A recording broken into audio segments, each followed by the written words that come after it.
lot of people are concerned about 5G. And this is something that you and I have talked about before, and I know that, with you being an expert in quantum medicine, so I thought it would be great to have you on and just have a discussion about that. It's a big subject, so where to begin is always the interesting question, right? But I guess we could start at the beginning with cellular technology. It's a relatively new thing in the span of human history, and we know it's impacted our society and our way of life in huge ways, but how do these types of technologies impact our health, or how have they been impacting our health? That's a great question, and it's something that previously they were only really looking at the kind of effects of ionizing radiation. So ionizing radiations, X-rays, gamma rays, those are things that actually break DNA strands and more likely to cause malignancies. The less intense radio frequencies tended to be just looked at for just their thermal effects, or how much did they heat up the cells. So, to kind of give people an idea, light is, primordial to health. And there's this visible spectrum of light, and then there's a light that you can't see. So infrared is heat. So you feel heat. That's basically a form of red light that you can't see. X-rays and gamma rays, people know what those are. Those pass right through you. And then we're talking on a radio station right now. Those are, different forms of waves. And they're just waves eyes do not see, but your body does perceive. Okay. All right, so all of that energy passing through us, right? What are some of the ways that that might be affecting our health that we knew of already? And then we can dive into 5G and why it's different. Sure. There was actually a study that, kind of finalized their data last year called the NTP study, the National Toxicology Program. It's a federally funded study, and it was looking at the effects of 2G and 3G radiation on mice and rats. And it actually showed clear evidence of it causing malignancies, specifically heart tumors in male rats. There were some suggestions also causing some brain tumors and some tumors in the adrenal glands, but not as definitive as the heart tumors. And so 2G and 3G, we've been using for, since the early 2000s. That's still going to be around even when 5G goes live. And these things are showing that there is some biological effects. So that's the big concern about when 5G goes live. Are we still going to see those same types of effects, or even worse? I'm thinking about when I lay down in bed, and by the way, I know better. I should not be doing this in bed, but I lay down with my phone and I'll be reading something on it, and I set it right on my chest as I'm laying down and looking at it, not even probably thinking about, right? None of us are thinking about the fact that that's right next to my heart and what's happening. Well, I actually do think about it. In my old life as a general cardiologist rounding in the hospitals, you always had a little pocket on your white lab coat, and that's usually where you would keep your cell phone. And then once I started reading all this data, I was like, there's no way I'm keeping my cell phone in my pocket anymore. But I've seen it a handful of times where women, they store their phone in their bra when they're working out or something like that, and these women have palpitations. It's probably from their cell phones. I mean, it's such a simple solution to such a really scary problem. Correct. Yeah.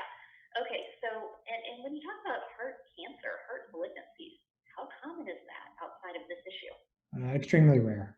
I've maybe seen one case in my training. It's not something that you would normally see. Okay. All right. So we've got this NTP study, correct, that has shown some concerns with 2G and 3G, right? And then now moving forward, what kinds of studies are being done on 4G and these newer technologies? There's honestly not a whole lot. In 1996, the FCC passed a law where they really didn't have to do clinical outcome studies for patient care before they released these technologies. So there's not necessarily ongoing studies. There's people trying to put some together, but there's nothing that was shown that 5G is, quote, safe, and now it's okay to be rolled out. It's more that they roll it out, and if there's problems, then they have to dial it back. Wow. Okay. So we know there's some concerns with these previous technologies now, new, and it's amazing that, yeah, we've been using something for this long and just now having studies to be able to show that, okay, there might be some issues here. Now we're rolling out this new technology. What makes 5G different from the previous version? So 5G is just the fifth generation of the cell phone technology. Sometimes people think the G stands for gigahertz. That's not what it means. 4G came out in 2009. 5G is starting to roll out right now. The major difference is, the amount of data that can be transferred on the wave. So 4G was about 10 megabits per second. 5G might be up to 20 to 20 gigabits per second. So you're going to have much faster download speeds and less latency. So streaming videos is going to happen much, much faster. The major reason that 5G probably even needs to be developed is just the Internet of Things. All these things have the capabilities of talking to each other. It just requires a lot more bandwidth to transmit all that data. And that's basically what 5G is being developed for. Okay, and with AI and so many other ambitious technologies on the forefront, I guess that would be the reason to roll something like this out. Correct. And there's different things about the waveform. People can hear this, they're not going to know it, but most waves are like sine, they kind of up and down, up and down. There's certain 5G ones that are like little squares that the engineers have developed to be able to hold more data. There's nothing natural about those square waves in nature. So those square waves are hitting your skin and your body's interpreting that in a different way than natural waves would be hitting your skin. Okay, this is all interesting and maybe a little scary for a lot of us. Can we back up to, I think you mentioned mitochondria a minute ago? I'm sure I did. I usually do.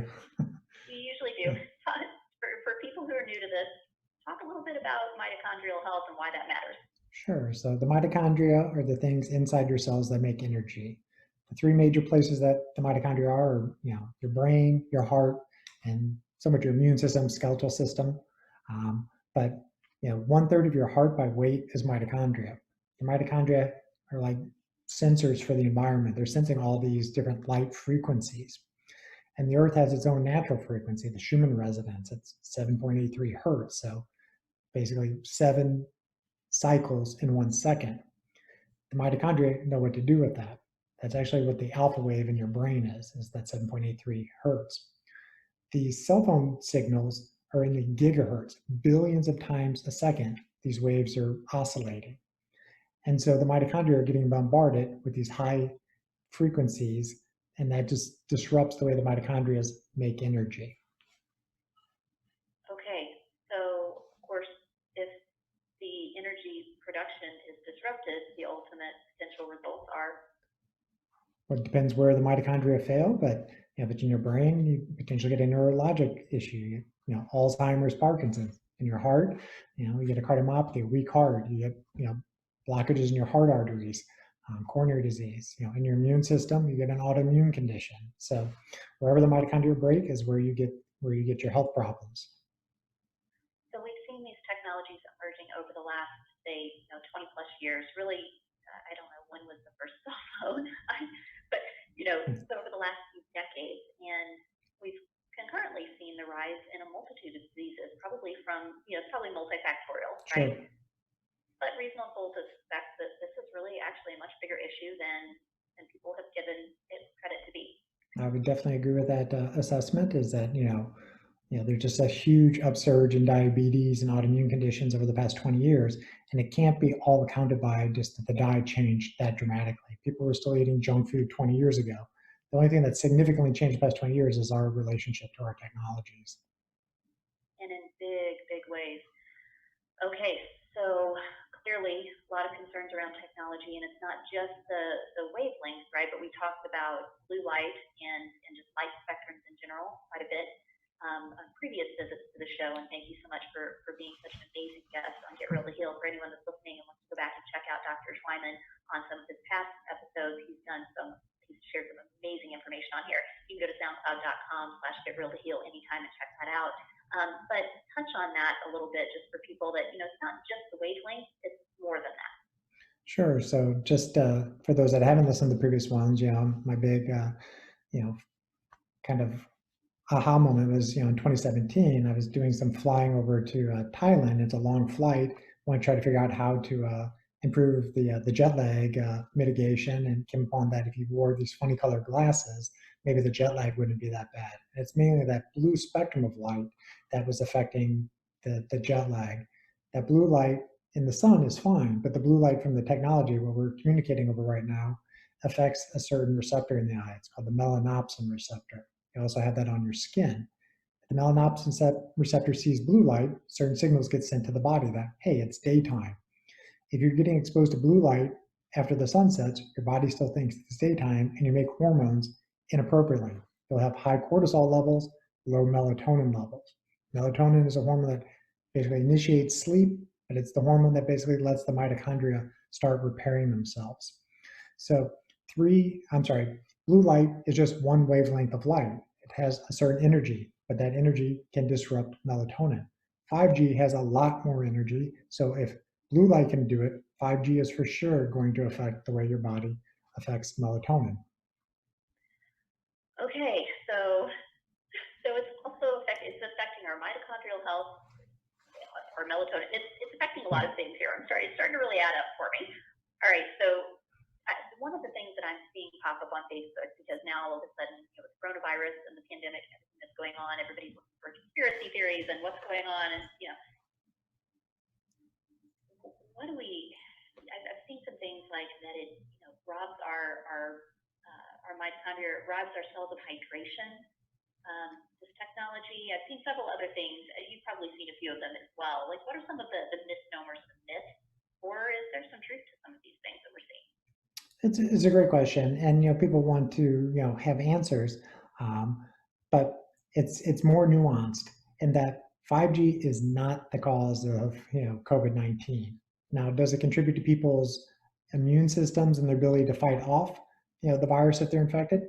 That's definitely possible. There's not going to be studies that's shown that yet, but plausible that if your body's getting bombarded by not even 5G, but 3G, 4G, which I should say 2G and 3G, which is shown in the NTP study. You're sitting in Wi-Fi all day long. You're not outside in Mother Nature. Your immune system doesn't work as well. 2 reasons. One, your immune system is programmed by light. So if you're in natural sunlight, your T regulator cells that are on your skin get the right information and know what to do. The other thing is your immune system is highly active while you sleep. If you interact with technology throughout the day, don't protect your eyes from artificial light at night, and don't sleep well, your immune system is going to be compromised. You're more prone to get any type of virus, especially highly virulent ones. There's just data to show that people who have low vitamin D levels, which was not a surprise to myself, or people I've trained under, low vitamin D level people, that just means your immune system isn't working well, and it also just means your body's not necessarily getting exposed to enough sunlight to augment your immune system. So, but to backtrack, no, 5G is not the cause of COVID-19, but all electromagnetic frequencies might have a role in affecting your immune regulation. That's a great answer to a complicated question. Absolutely. So, all right, we know that we can wear glasses to protect our eyes from certain spectrums, right? We can do certain things to block light spectrums. We're talking about 5G. I mean, this is something that we can't see, that we don't. What do we do to protect ourselves? It's a great question, and it's something that's going to be kind of played out over the next few months to years. I know where we're sitting right now in St. Louis, I know AT&T and Sprint already have 5G up for sure, and it's out. I'm sure the other ones are probably have test sites up, and then we'll be rolling it out over the next year if they're not already up. So it's just to know, what you're to be expected from a health standpoint. If you're sleeping well, you have all the energy you want, you have no quote medical conditions, your blood markers look good, you're probably not somebody highly susceptible. But if you're somebody who, is broken and traditional medicine, functional medicine, and you're not getting better, you really need to look at your environment, how your environment is impacting your mitochondria. And one of the major things that, is messing the mitochondria up is that electromagnetic frequency environment. We talked about in a previous interview was, the ability to test for these different electromagnetic frequencies. So I have a couple meters here with me for people who can see the feed. These test different radio frequencies, but this box here, only measures up to like 8 gigahertz. So, 5G may be going up to 90 gigahertz.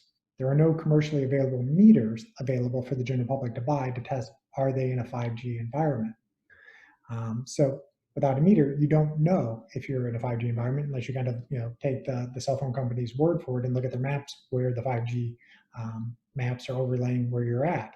So it's a complicated subject. So you want to test to know if you're in an environment, but there are no commercially available meters yet. So we don't know what we don't know, and we can't test for it either. Correct. That is correct. Great. That sounds great. Okay. We should definitely roll this out immediately, in my opinion. Anyway, so backing up, there was another thing that I had read about and talked about a while ago, talking about like just grounding. That's one of the things that helps me with my autoimmunity, anxiety, lots of things to go outside, but my feet in the grass and connect with the earth. As hippie as that sounds, it totally works, and there are many good reasons why, and I'm sure you can explain those. But I've heard that 5G could create issues with that as well. Is that true? That is true. So earthing grounding is just when you're outside and your feet are connected to Mother Nature's surfaces. So sand, grass, rock, things where your body is actually physically connected to the earth. Humans are only, animals on the earth that really don't purposely ground. All other animals, they usually sleep on the ground for a particular reason.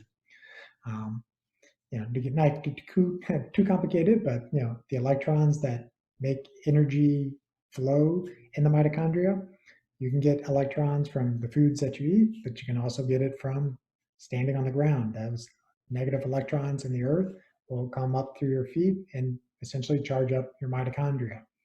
This is one of the reasons when you're on a beach vacation, you may not necessarily feel as hungry because you literally are getting energy from the earth. But the benefits of grounding were before man-made electromagnetic frequencies were so ubiquitous. I talked about earlier, your mitochondria are always sensing the environment.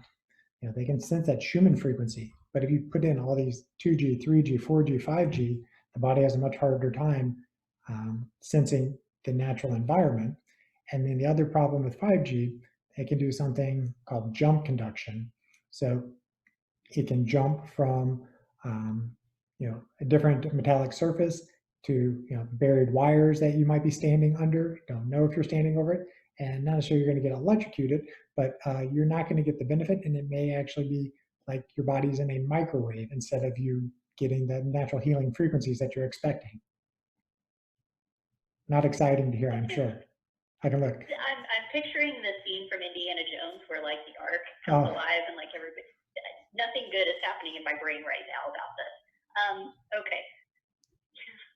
Okay, so you're also you're a Navy veteran, and that leads me to my next potentially far out question. But now that you've explained how this can jump around, I'm thinking it might be a little more plausible than I originally thought. There's some rumor that 5G can be weaponized in sorts of ways. Have you heard anything about this?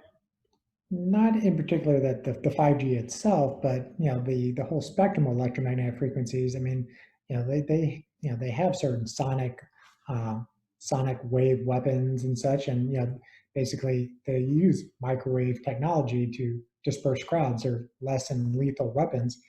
Look like a satellite dish that they put on like a Humvee and stuff like that, and they can point it at people, and it makes them feel extremely hot, and then they disperse, they get out of the way. So yes, you can use electromagnetic frequencies as a less than lethal weapon.